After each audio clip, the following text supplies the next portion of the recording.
बच्चों, इसके पहले भाग में हमने जल संसाधनों की उपलब्धता, भारत में जल संकट के कारण तथा प्राचीन भारत में जल संरक्षण व प्रबंधन के उपायों पर चर्चा की थी।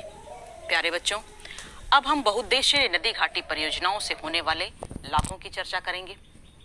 बहुउद्देशीय नदी घाटी परियोजनाओं से सबसे अधिक लाभ सिंचाई के क्षेत्र में हुआ है। स्वतंत्रता के पश्चात भारत में सिंचित क्षेत्र में तेजी से विस्तार हुआ है। हरित क्रांति से प्रभावित पश्चिमी उत्तर प्रदेश, पंजाब तथा हरियाणा के अर्ध शुष्क क्षेत्रों में सिंचाई की सुविधाओं के विस्तार के कारण ही अनाजों का व्यापारिक उत्पादन संभव हो सका है।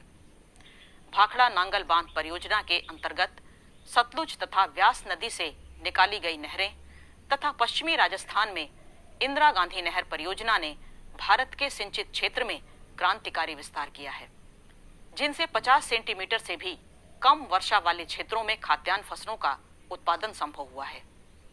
प्यारे बच्चों, बांधों से जल विद्युत का उत्पादन इसका दूसरा प्रमुख उद्देश्य है। भाखड़ा नांगल बांध, रिहंद बांध, टिहरी बांध जैसे अनेकों नदी घाटी परियोजनाओं से जल विद्युत का उत्पादन किया जा रहा है। भारत अपनी आवश्यकता का लगभग 22% भाग जल विद्युत के रूप में प्राप्त करता है। इसका उपयोग उत्तर भारत के मैदानी क्षेत्रों में नगरीय व औद्योगिक केंद्रों को विद्युत आपूर्ति के लिए किया जाता है।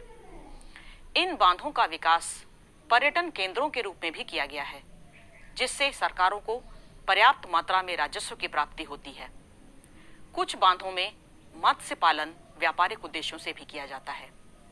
प्यारे बच्चों, नगरीय क्षेत्रों को पेयजल की व्यवस्था करना भी इन बांधों के निर्माण का मुख्य लक्ष्य है, जिससे नगरीय केंद्रों को पेयजल की आपूर्ति की जाती है।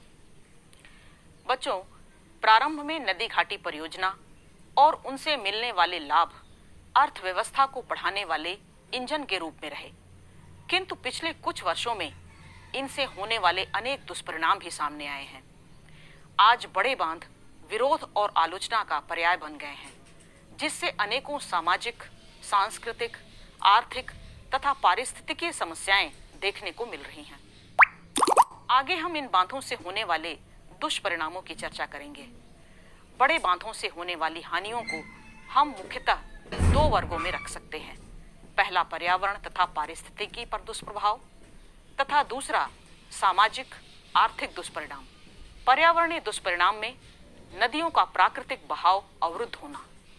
नदियों पर बांध के निर्माण से उनका प्राकृतिक बहाव रुक जाता है तथा धाराओं के मार्ग में परिवर्तन हो जाता है। इसका विपरीत प्रभाव नदी के पारिस्थितिक तंत्र पर पड़ता है। धाराओं के मार्ग में परिवर्तन के कारण उन पर निर्भर मानव तथा जीव समुदाय भी प्रभावित होता है। बांध नदियों के पारिस्थितिक तंत्र में भी बदलाव करते हैं। उनमें बायोमास की मात्रा कम हो जाती है। तलछट एक स्थान पर अधिक समय तक रुका रहता है, जिससे नदियों में जीवन का संतुलन प्रभावित होता है। प्यारे बच्चों, तीसरा प्रमुख कारण है नदी के तल का चट्टानी होना।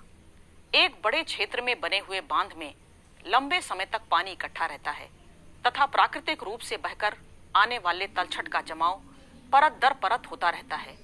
इससे नदी का तल चट्टानी हो जाता है और उनसे पानी रिस कर अंदर जाने की क्षमता समाप्त हो जाती है।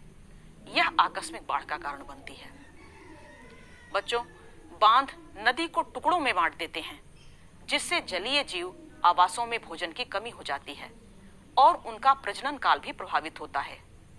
अंडे देने की ऋतु में जलीय जीवों का नदियों में एक स्थान से दूसरे स्थान पर प्रवास अवरुद्ध हो जाता है, जिसका प्रभाव उनकी संख्या पर पड़ता है। नदियों में पाई जाने वाली कुछ विशेष प्रकार की मछलियां विशेष ऋतु में अंडे देने के लिए नदी की ऊपरी घाटियों में प्रवास करती हैं, किंतु जब बांध भौतिक बाधा के रूप में सामने आते हैं तो यह पूरी प्रक्रिया बाधित हो जाती है और नदी का पारिस्थितिक तंत्र प्रभावित हो जाता है। बड़े बांध सबसे अधिक नुकसान प्राकृतिक वनस्पतियों का करते हैं। एक विशाल क्षेत्र में बने हुए जलाशय वनस्पतियों और वन क्षेत्रों को पूरी तरह से नष्ट कर देते हैं, जिसका दुष्परिणाम पर्यावरण पर देखने को मिलता है। नर्मदा घाटी परियोजना में लगभग 13,000 हेक्टेयर वन भूमि जलमग्न हो गई। टिहरी बांध परियोजना से लगभग 5200 हेक्टेयर भूमि जलमग्न हुई, जिसका अधिकांश भाग वन क्षेत्र था। प्यारे बच्चों, बांधों से मृदा संसाधनों का भी नुकसान होता है, कृषि योग्य भूमि का भी नुकसान होता है। यह एक बड़े क्षेत्र में कृषि योग्य भूमि जलमग्न हो जाती है, जिससे उन पर निर्भर लोगों की आजीविका प्रभावित होती है। टिहरी बांध परियोजना में लगभग 1600 हेक्टेयर उपजाऊ कृषि भूमि थी, जो जलाशय के रूप में परिवर्तित हो गई। इसी प्रकार रिहन बांध परियोजना के अंतर्गत हजारों हेक्टेयर कृषि के अंतर्गत आने वाली भूमि का विनाश हुआ, जिसकी भरपाई आज तक नहीं हो पाई है। बहुउद्देशीय नदी घाटी परियोजनाओं में बनाए जाने वाले विशाल बांध भू संतुलन के लिए भी खतरा होते हैं। इनसे निकटवर्ती क्षेत्रों में भूकंप आने की संभावना होती है। इसका सबसे ज्वलंत उदाहरण टिहरी बांध परियोजना है, जो धरातल से हजारों मीटर की ऊंचाई पर गंगा नदी तंत्र की ऊपरी धाराओं पर बनाई गई है। टिहरी बांध परियोजना में हाल के वर्षों में भूस्खलन की समस्याएं बढ़ी हैं और 1991 में आए भूकंप के कारण बांध में पड़ी हुई दरार कभी भी चर्चा का विषय नहीं रही। ऐसा अनुमान है कि यदि टिहरी बांध किसी कारणवश टूटता है तो उसके निचले ढलान पर बसने वाले सभी गांव तथा नगर फ्लैश फ्लड का शिकार हो जाएंगे। इसी प्रकार 1967 में महाराष्ट्र में कोयना का भूकंप कोयना जलाशय में अधिक पानी के भार के कारण आया, जो सैकड़ों लोगों की मृत्यु का कारण बना। नदी घाटी परियोजनाओं से होने वाली सिंचाई से मृदा का निम्नीकरण होता है।